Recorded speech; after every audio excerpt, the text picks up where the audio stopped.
So with Shards of Galanor, most of the time you're going to be hitting all your projectiles anyway, so we're going to get the 50% back. But let's see how many knife kills it actually takes after we get the 50% back. There's the 50%. 1. I think I did pick up that orb, but that's okay. 2. 3. 4. 5. It's pretty crazy. Quickly find someone. 5 and then 6. We dodge and pick up an orb, or we get one more kill. That's 6. 6 kills, you get your blade barrage back after throwing it with Shards of Galanor. That's wild. Look, 50% back again. We can just do it again. 1. 2. 3. I'm waiting on the cooldown to get the max super energy. 4. But you don't have to do that. 5. And then 6 will be the super again. 6.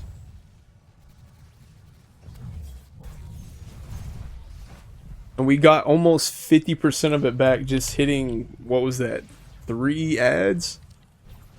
This exotic is actually ridiculous. And we haven't even picked up the orbs we've been making.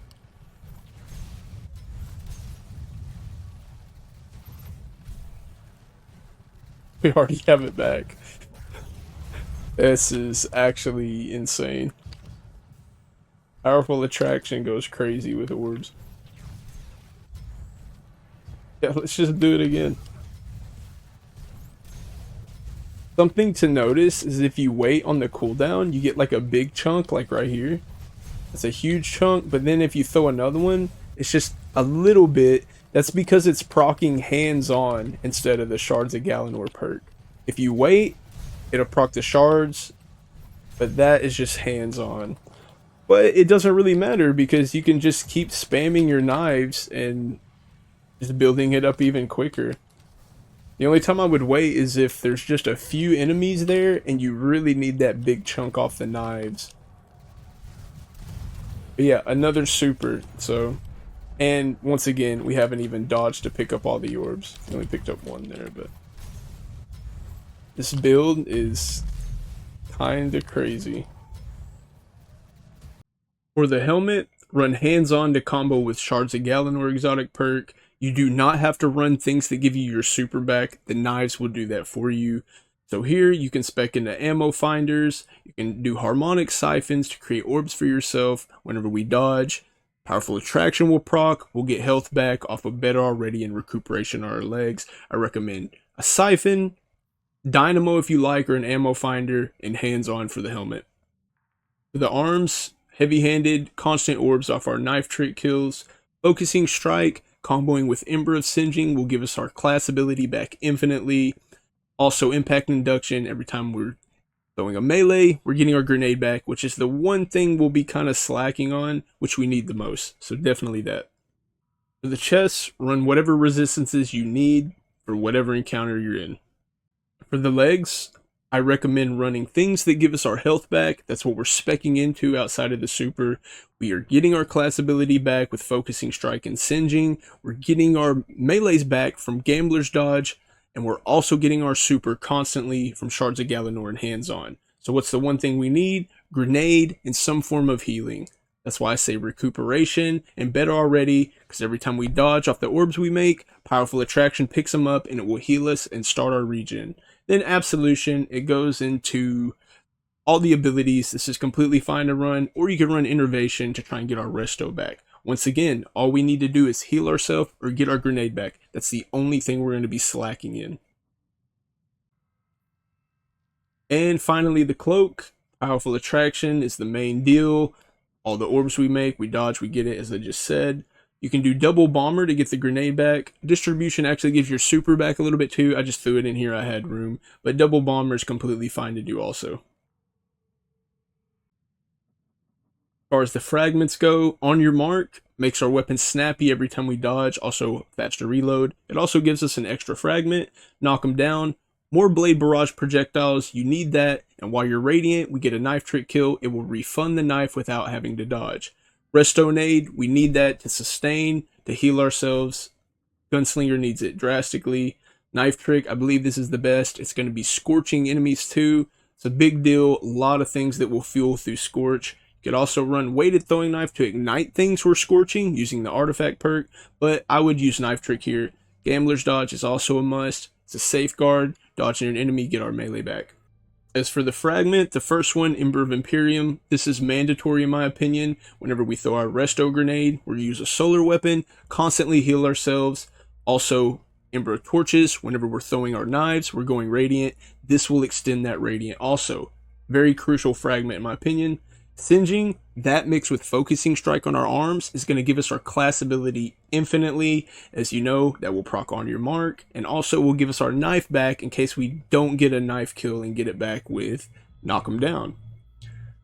Ember of Searing, whenever we scorch a target, which we will do with knives, artifact perks, guns, incandescent, we get a fire sprite. Pick up a fire sprite, that's going to give us our grenade back, which is something we need to spec into because we constantly need this healing grenade as much as we can.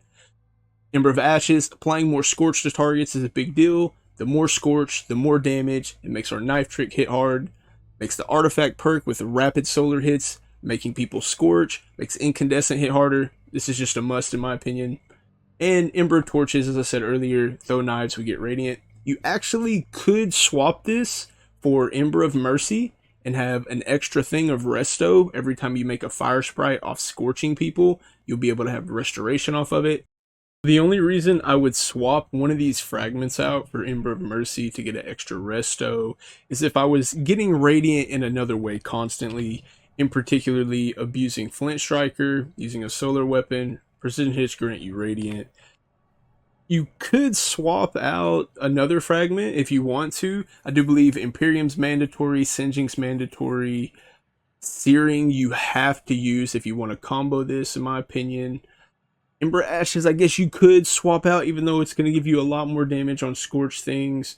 The only one I kind of see would be Ember of Torches, even though it makes being radiant very convenient. You could abuse Flint Striker, swap it out for another resto, and 10 resilience if you'd like. Get into the artifact real quick.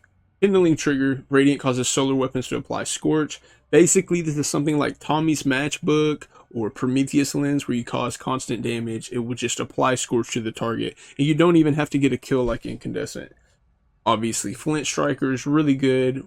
Rapid precision hits will give you Radiant. Heart of the Flame, when you have allies around and you cast your Blade Barrage, gives them Radiant. Also will make your Blade Barrage do a lot of damage. Mandatory in my opinion. This one, you throw your knives, it will weaken a boss for a short amount of time. You can weaken the boss, then Blade Barrage, assuming somebody else doesn't have a weaken. This one could kind of go crazy. You pick up an orb, which we're going to be making a lot of. You got a strand weapon, you'll be unraveling along with everything else that you're doing. Overload Rockets is crazy. It's 80% more damage to champions. Use this if you can. Same with Argent Ordnance, it's really good. Solo Operative, running solo, this one's really good. There's a couple here where if you got people using Strand or Stasis, you do more damage. You'll just have to see what activity you're in with people you're playing with. If you want to do the Ignition build, you could use this. I'll quickly dabble in that. So you could run Weighted Throwing Knife. We're going to be scorching a lot of stuff. You hit it with a knife, it will probably kill it, but if it doesn't, then you'll ignite it, and that's a lot of damage. Things you could swap out for that would be Ember of Blistering, Solar Ignitions from the knife will grant your Resto Nade back. Also, Gunpowder is considered an ignition. It will proc Ember of Blistering and things like Ember of Eruption. This one's really good, Ember of Char. Whenever you ignite something with a knife, it explodes. If it doesn't kill it, it will spread Scorch. That combos with Ashes and Singeing, as we were saying earlier. You can run this for more orbs. It's got a 10-second cooldown. I think it gives like 2.5% energy per orb. I don't necessarily recommend that one. The main two I would recommend would be Blistering and potentially Char if you want to go the Ignition build. And the artifact perk that Rapid Precision hits ignite enemies. Here's the build for you guys. The fragments, aspects, the mods I'm running. I'll also show the other screen, and I'll put a dim link in the description. You can pause the video. I must say something about this SMG. Get a heal clip gun. Heal clip goes crazy. It's another safeguard, a form of healing. It's basically like a secondary mini resto in a way. I got this Parabellum with heal clip attrition orbs. It's great. Attrition orbs isn't that bad either, even though Thresh I think is a little better. Wastelander shotgun with 1-2 punch. You'll be throwing a lot of knives. That works too. Make the knives do more. Dragon's Breath, Scorching, it goes hand in hand with this build. If not, you know, use your Eager Edge to fly around, whatever you want to do. That's the build. Let me show this other screen. There's the other screen with the mods. Once again, feel free to pause. If not, I'll put the dim link in the description. As far as the artifact perks go, I wouldn't abide by these too much. I would make your own. I do not have them all unlocked, so keep that in mind whenever using the dim link. But if this video helped you guys, like, sub, I'd appreciate it. If not, once again, that's all good too. I figure some people may be wondering how I do the helmet with the cloak and it just looks like you're really dark shadow, nobody can see your face. I'll show you that real quick. It's the Iron Forerunner ornament. There it is. You can get that this week, I believe, in Iron Banner. I think this helmet is still available, so go get that. You'll have the transmog for it. Then I'm using the Skelegal shader. So a few other shaders that work with it too, like the Erebos Glance, but I find this one to just make it really dark with that cloak, no matter what shader you use. So, alright guys, y'all have a good day.